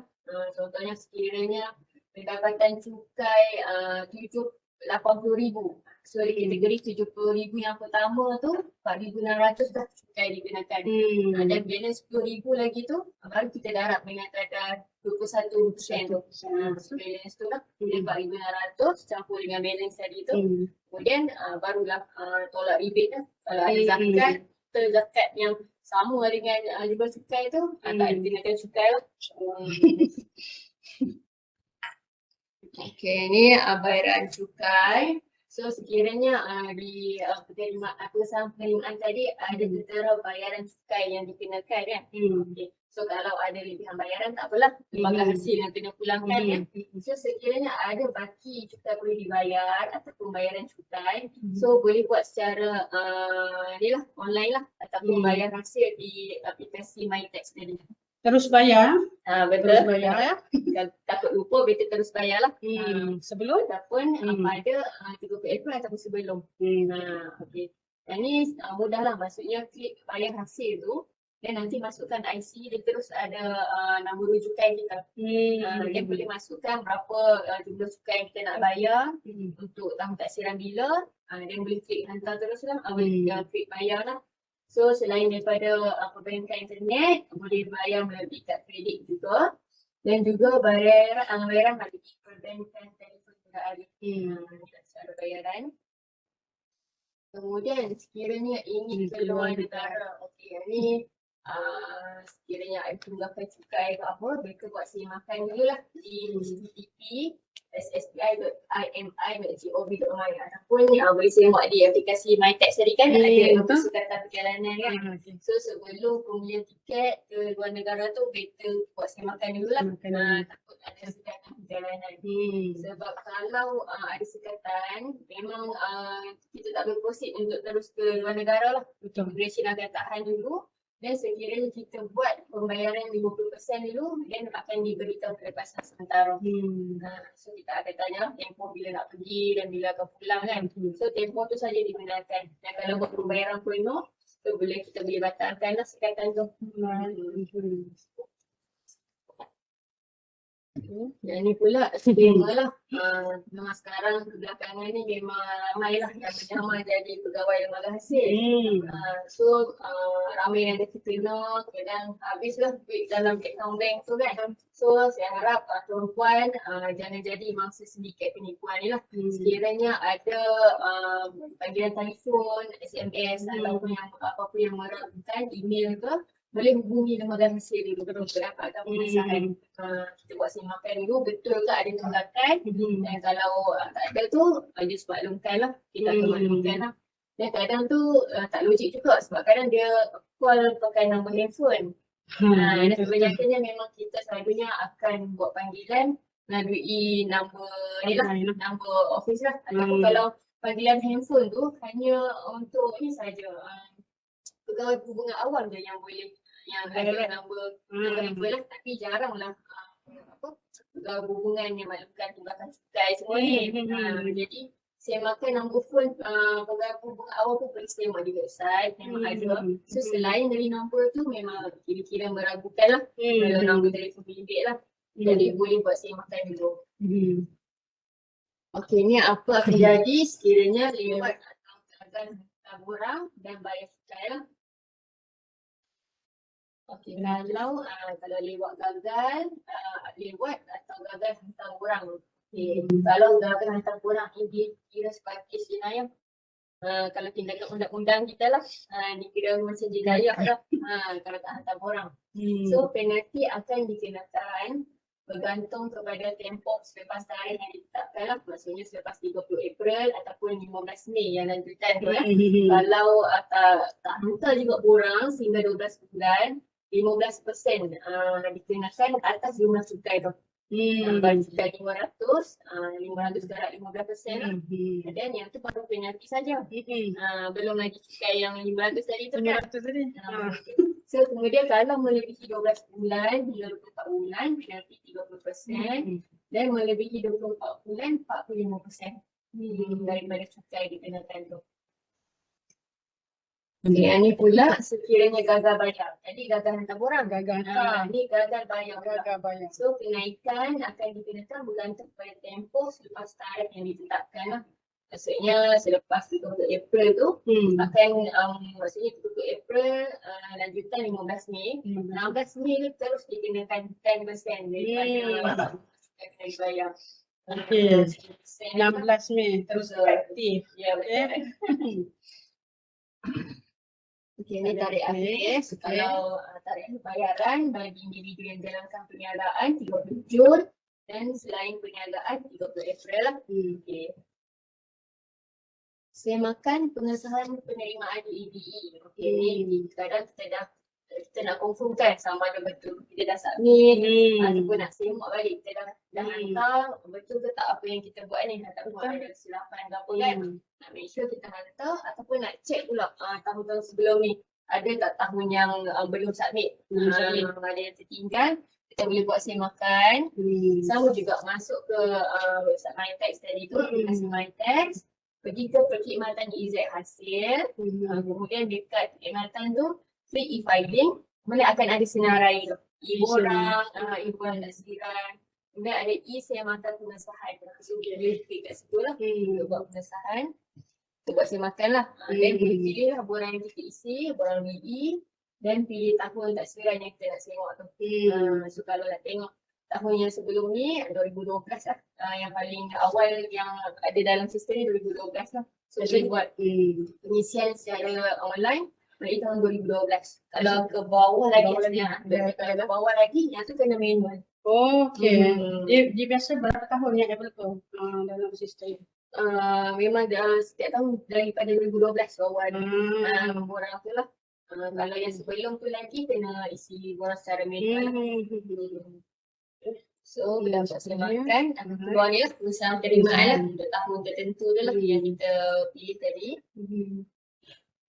Yang ni jika tersilap isi borang. Okey, kata kita dah submit dan baru kita sedar ada kesilapan kan, sama ada kurang laku pendapatan ke ataupun terlebih lapor ataupun kesilapan isi pelepasan.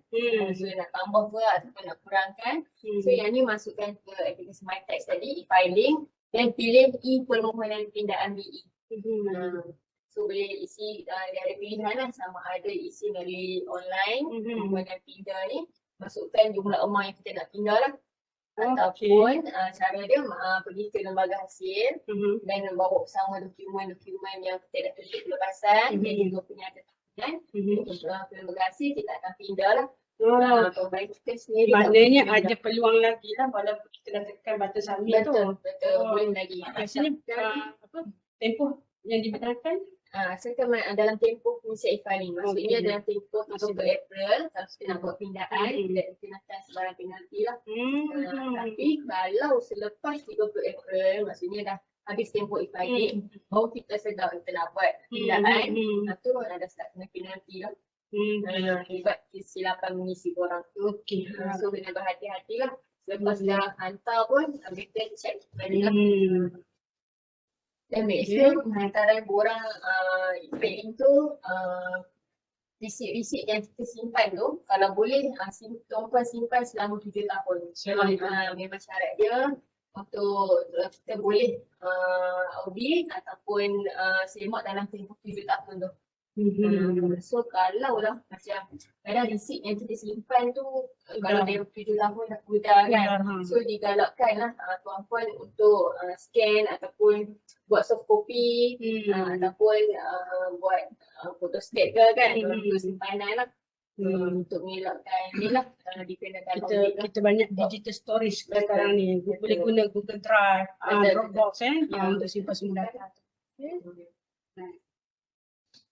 So sekiranya ada tuan-puan ada masalah berkenaan e-filing atau sebarang masalah percukaian lah, boleh hubungi talian utama ni, hasil airline ataupun hasil recovery call center ataupun boleh hadir ke cawangan lembaga hasil yang berhampiran. Dan bagi warga UiTM ataupun yang tinggal di ni lah, di Kanga ni, sekiranya lah ada pertanyaan ataupun ada soalan tuan-puan nak bertanyakan, boleh call lembaga hasil cawangan Kanga di nombor telefon 04 973 9100. Saya ulang 04 973 9100. Dan sekiranya kalau ada nak email ataupun ada pertanyaan, kalau tak nak call, boleh ke website Lembaga Hasil, klik hubungi kami tu. Hubungi kami tu dia ada secara senarai panggilan pegawai pembina awam. So, setiap cawangan tu ada pegawai pembina awam, boleh hubungi teruslah. Dari situ ada tertera nombor telefon, handphone dan juga email. So ni antara risalah percukaian yang ada. So itu sajalah untuk penerangan saya lah. Alhamdulillah banyak berinformasi. Okey. So terima kasih Puan Amy atas semua dan perkongsian yang sangat baik. Diharapkan perkongsian hari ini dapat membantu kita semua. Okey, laksanakan tanggungjawab untuk pengisytiharan pendapatan kita di e-filing nanti. Okey, insyaAllah mudah-mudahan. Untuk makluman para peserta, link dan QR code kehadiran akan diberikan di ruangan chat box di hujung program ini nanti, dan anda boleh dapatkan e-certificate untuk program ini setelah anda isi details untuk kehadiran itu. Okey, so baiklah Puan Amy, kita nak terus kepada sesi Q&A. Ya boleh. Okey, sesi Q&A dan dapat soalan ni semua daripada ruangan chat box lah. Okey. Okey, soalan yang pertama, salam maaf tumpangkannya tadi tak sempat dengar bagaimana yang boleh diisi untuk derma kepada institusi tertentu tadi. Derma Okey. institusi yang mana? Okey. Membolehkan mendapatkan berkas tadi. Okey, di bahagian mana ya? Okey, so kalau di bahagian mana, boleh ke kalau saya buka page tadi? Boleh ya? Okey. Maaf ya, saya buka balik page tadi. So di bahagian derma ni, di bahagian pendapatan, muka surat 3 ya. Di sini. Sorry sekejap. Okey, ni bahagian pendapatan. Okey, di bahagian derma ada kat sini ya. Jumlah tolak derma ni. So kat sini boleh buat tolakan lah untuk derma. So dengan syarat institusi tu diluluskan lah oleh Lembaga Hasil Dalam Negeri. So daripada jumlah derma ni, daripada pendapatan dalam penyata tahunan tu boleh terus tolak dengan derma, akan dapat jumlah cukai yang jumlah pendapatan yang dikenakan cukai lah. Okey. Harap menjawab soalan tadi. Soalan yang kedua, untuk penjagaan ibu.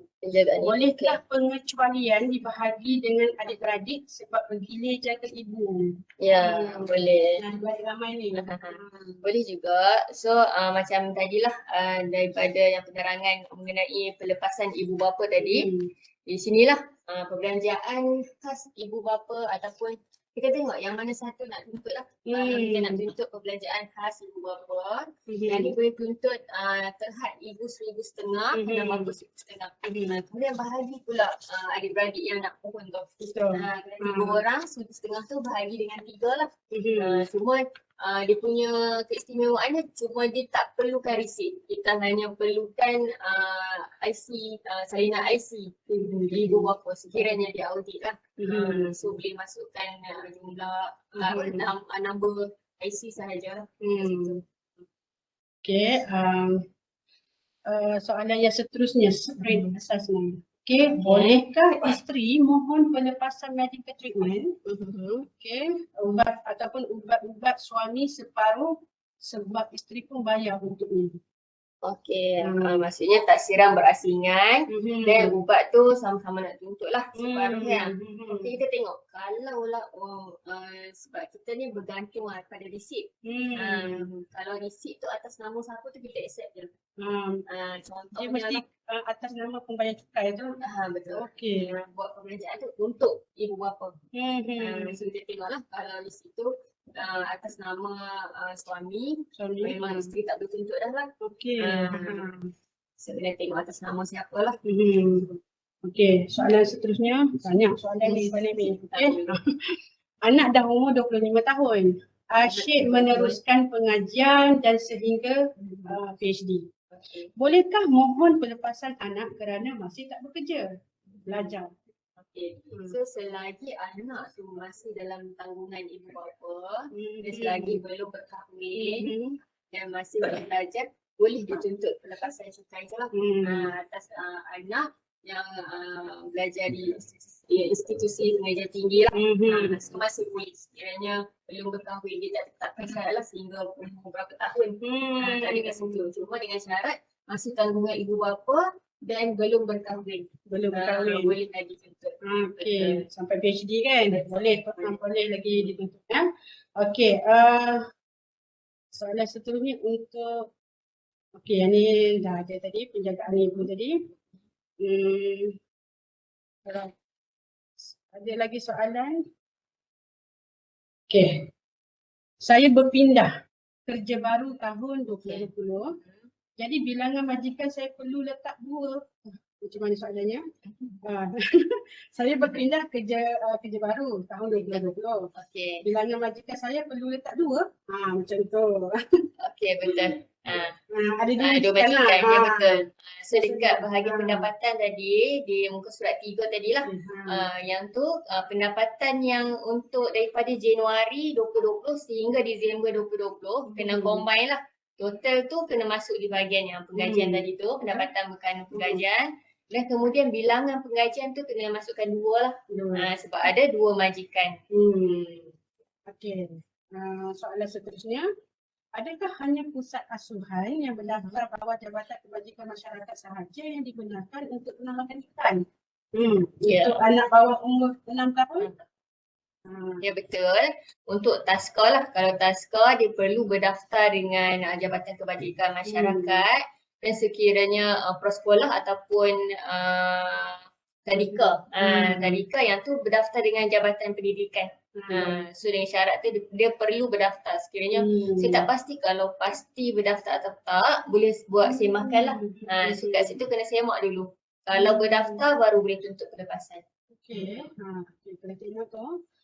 Soalan yang seterusnya. Jika tidak dikenakan tolakan cukai, tetapi tetap isi borang cukai setiap tahun, adakah dibolehkan? Ya, sebenarnya lagi digalakkan lah sekiranya kita tuan-puan ada saja terima pendapatan walaupun macam belum capai tahap minima yang pendapatan minima yang saya maklumkan tadi, boleh digalakkan lah untuk lapor pendapatan. Sebab dikenakan cukai atau tak tu kira-kira macam belakang kira lah. Asalkan kita lapor, bukan apa, ni untuk memudahkan kita juga bila kita dah nak bersara nanti. Majikan akan buat permohonan surat penyelesaian cukai tu. Jadi kita akan, Lembaga Rahsia akan buat semakan, make sure pembayar cukai patuhlah kepada dari segi penghantaran borang. So sekiranya macam kalau ada lopong-lopong tahun yang tak isi tu, kita akan minta pembayar cukai untuk isi balik. Walaupun dah bertahun dah kan, so akan jadi masalah kat situ. So dikenakan cukai atau tak, better buat pengisian e-filing tu setiap tahun. Disedangkan macam tu. Ada soalan lah. Dengan pencen. Okey, pencen. Pencen kalau kata dia tak perlu dah untuk declare. Okey. So boleh ke dia tutup e-filing dia? Kalau boleh tutup, ada tak atal atau apa-apa yang menggunakan cara penutupan itu? So sebab kalau pencen ni semua kita sekarang bergantung pada akta cukai pendapatan lah. So untuk pencen bagi yang berumur 55 tahun hingga 60 tahun. So pencen wajib lah yang tu dikira kan. Okey, yang tu memang akan dapat pengecualian cukai lah. Ataupun pencen yang akibat ada masalah kesihatan. So yang tu dikecualikan. Dan sekiranya pencen tu sebelum mencapai umur 55, pencen awal lah. Pencen tu dikenakan cukai. Ataupun sekiranya tuan-puan ada 2 pencen, maksudnya ada terlibat dengan apa-apa politik ke kan, so dia ada terima 2 pencen. Pencen yang tertinggi tu boleh dapat pengecualian cukai dan yang satu lagi tu perlu dilapor lah, perlu dikenakan cukai. So selalunya dalam tempoh selepas bersara tu, setahun 2 tu perlu declare juga walaupun pencen tu kita masukkan kosong. Untuk make sure kita tak ada pendapatan tambahan lain lah. Sebab kadang walaupun dah berpencen tapi kita ada juga terimaan sewa, sewa rumah ataupun ada bisnes lain ke apa kan. So kita nak make sure sekiranya lah ada pendapatan sampingan, dia kena teruskan lah untuk declare. Maksudnya kita tak boleh tutup lagi file tu. Tapi sekiranya kalau dah tak ada apa-apa, memang hanya pencen penjawat awam, pencen wajib, dikecualikan cukai. Dan selepas 2 tahun daripada tempoh bersara tu boleh mohon kepada lembaga hasil untuk buat penutupan file. Ataupun kita akan tutup file secara automatik lah selepas 3 tahun tak aktif kan. Kita di lembaga hasil akan tutup lah. Okey. Saya harap ada question lagi? Soalan terakhir. Okey. Apakah tindakan bila terima surat untuk audit? Okey, yang ni selalulah macam Puan maklumkan, kebanyakan di lembaga di negeri Perlis ni lah kan kecil kan. Jadi file kebanyakan di lembaga hasil Kangar lah. Dan bila dah negeri pun kecil dan keberangkalian untuk dikenakan audit tu tinggi lah. Sebab pusing-pusing tu orang yang sama je kan. So kita pun macam audit ni dia secara rawak jugalah. Kadang-kadang pembayar cukai yang boleh dikenakan audit ni dalam tempoh maksudnya sekiranya pelepasan tu maksimum yang meragukan ataupun yang tuntut melebihi 5 item, selalunya memang akan boleh diaudit lah. Kadang dia terlupa juga pendapatan tu letak kosong, dia tak isi, tu automatik akan masuk dalam sistem kita. So memang kita akan kena minta dokumen lah. So untuk pengemukaan dokumen ni, kali ni kita akan keluarkan surat dululah, mohon untuk kemukakan dokumen dalam tempoh 14 hari.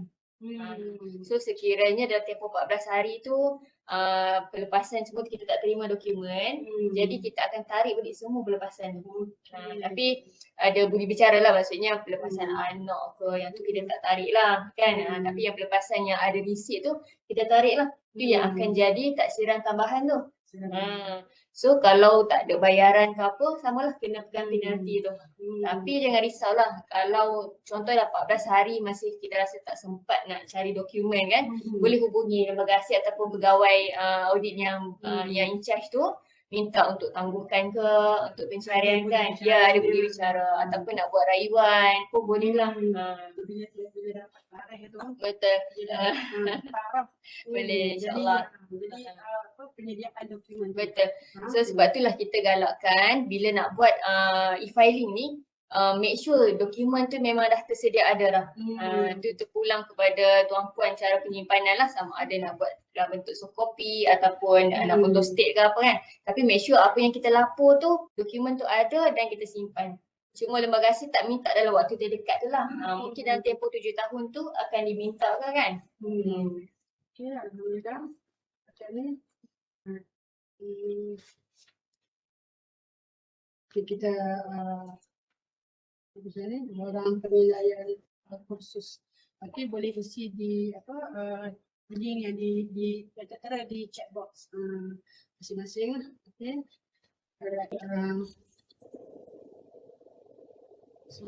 Screen sekejap ya.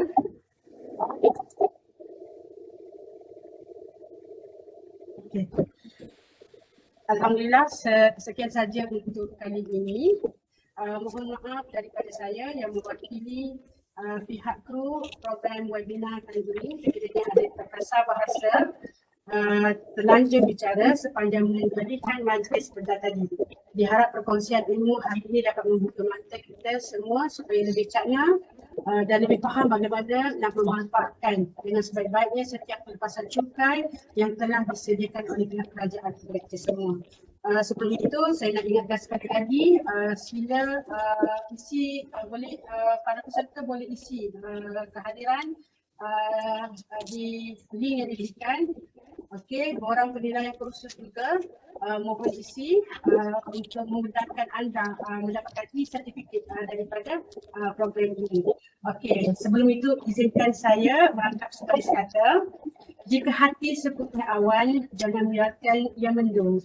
Jika hati seindah bulan, hiasi dengan senyuman. Marhaban ya Ramadan, Ramadan karim untuk semua. Terima kasih sekali lagi panitia di atas masa yang diluangkan bersama kami. Terima kasih. Assalamualaikum warahmatullahi taala wabarakatuh. Sampai berjumpa lagi.